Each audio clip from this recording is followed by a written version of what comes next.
In this video, we will explore everyone who was executed in the month of February. We will look into their crimes, their last words, and the last meals they requested before facing their fate. Marion Bowman, State, South Carolina. On February 16, 2001, 20-year-old Bowman had an argument with 21-year-old Candy Louise Martin over a debt, which escalated into a fight during which he shot her multiple times in a wooded area. He then dragged her body, placed it in the trunk of a car, and set it on fire in a remote location. Hours earlier, he had threatened her, saying, "You'll be dead before nightfall."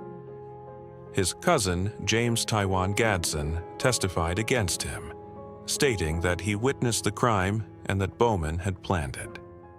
The evidence was conclusive. The weapon was recovered from a river and linked to the case through ballistic and DNA tests. In 2002, Bowman was sentenced to death. Over the years, he has maintained his innocence, claiming evidence was concealed and that racism played a role in his defense. The day before his execution, Bowman was offered a last meal.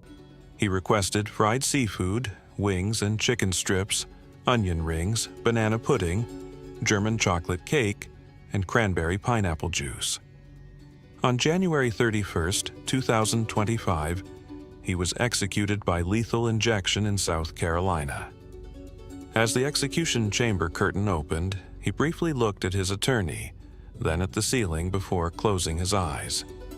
When asked for his last words, he said, "Death row inmates may be labeled as the worst, but we've all changed since that moment that cost us everything. I know Candy's family suffers, and rightfully so, they're angry. If my death brings them some relief, then I guess it will have served some purpose.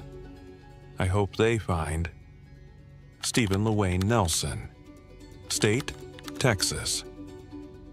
On March 3, 2011, at 24 years old, Nelson entered the North Point Baptist Church in Arlington, Texas, intending to rob it. Only Reverend Clint Dobson, 28, and Secretary Judy Elliott, 69, were present. Nelson, already on parole for a prior assault, brutally attacked the victims. He beat and strangled Dobson with a computer cable before suffocating him with a plastic bag. Elliott sustained severe injuries, including facial fractures and a brain hemorrhage, but survived after a long recovery. After the crime, Nelson stole Dobson's laptop, Elliott's credit cards, and her car. He used the cards to buy clothes and jewelry and sold the laptop for money.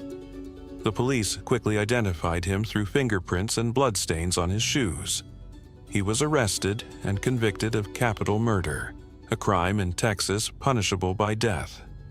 Although another man was initially detained, the charges against him were dropped. On February 5, 2025, Stephen LaWayne Nelson was executed by lethal injection at the Huntsville State Penitentiary. Since he was executed in Texas, he was not granted a last meal. He was declared dead at 6:50 p.m. Central Standard Time. Just before the injection, Nelson repeatedly told his wife, Helene Noah Dubois, that he loved her and was grateful. Dubois, who was watching from the witness room, raised a white service dog that she was allowed to bring in. "It is what it is," Nelson said.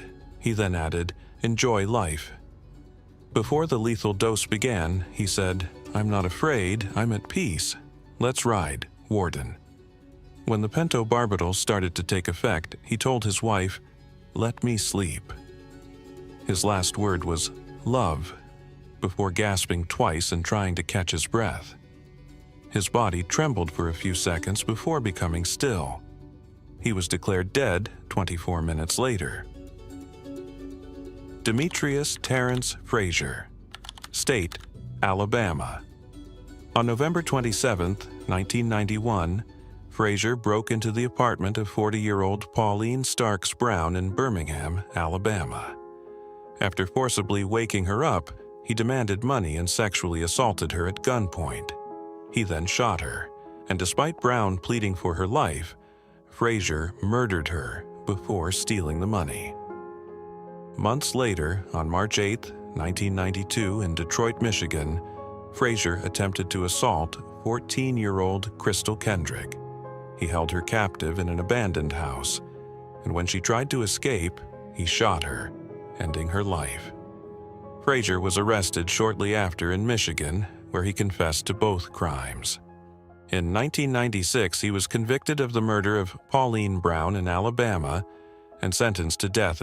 In 2018, he chose to be executed by nitrogen hypoxia, a method adopted in Alabama as an alternative to lethal injection. The day before his execution, he was offered a last meal. Frazier requested Taco Bell food, including burritos and a Mountain Dew soda. The state of Alabama executed Demetrius Terrence Frazier on Thursday night using this method. He was declared dead at 6:36 p.m., according to Governor Kay Ivey's office. He became the fourth person to be executed in the state using this procedure. When asked for his last words, Frazier said, "First of all, I want to apologize to the friends and family of Pauline Brown. What happened to her should never have happened. I want to apologize." James Dennis Ford, State, Florida. In 1997, James Ford invited Greg and Kimberly Mallory on a fishing trip, but he brutally attacked them. Greg was shot in the head with a .22 rifle and then struck with an axe, while Kimberly was hit in the head and sexually assaulted before being murdered. Additionally, the couple's 22-month-old daughter was left in the truck for over 18 hours, exposed and covered in her mother's blood. Ford was found guilty of murder, sexual assault, and child abuse. The brutality of the case and the vulnerability of the child further aggravated his crime. Despite multiple appeals, his death sentence was upheld in 1999, and he has remained on death row at Florida State Prison since then. In recent years, the application of the death penalty in Florida has been inconsistent. In 2024, only one execution took place, in contrast to the 6 carried out in 2023. However, Governor Ron DeSantis signed Ford's execution order, marking the end of a period of inactivity in the state. The day before his execution, he was offered a last meal. Ford requested steak, macaroni and cheese, fried okra, sweet potato, pumpkin pie, and sweet tea. When asked for his last words, James Dennis Ford had nothing to say on Thursday night while lying strapped to a gurney before the 25 witnesses present. However, the Department of Prisons reported that Ford wrote a message on paper, which read, "Hugs, prayers, love. God bless you all." Richard Lee Tobler, State, Texas. In November 2004, Richard Lee Tobler murdered Muhammad Ramouni, a nightclub manager, and his friend Zed in Ken, Texas. Tobler, along with his accomplice Timothy Don Payne, lured Ramouni under the pretense of selling him sound equipment. Upon arriving at the location, they ambushed him, shooting Zed first, then Ramouni, who was shot again as he was dragged from the car. After committing the double murder, Tobler stole Ramouni's wallet and other items from the vehicle, while Payne filmed the crime with a video camera. Tobler later called the police to take responsibility and threaten more murders. 2 days later, on November 28th, Tobler murdered Amanda Benefield and Tiffany Lorraine, 2 teenagers who worked at the same nightclub. He selected them from a list of employees he believed had implicated him in the previous murders. Tobler kept calling the police, mocking them and making new threats. Tobler was arrested and sentenced to death for the 4 murders, found guilty for his brutality and the constant threats he made after the crimes. On February 13, 2025, Richard Lee Tobler was executed at the age of 46.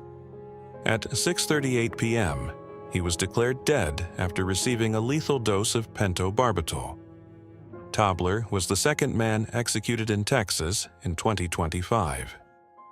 In his final statement, Tobler apologized to the families of his victims, some of whom were present during the execution. He also thanked his family, legal team, and death row staff for their support. Not a day goes by that I don't regret my actions. I had no right to take their loved ones, and I ask and pray. I hope and pray that one day you find it in your hearts to forgive me for those actions. None of my apologies will bring them back.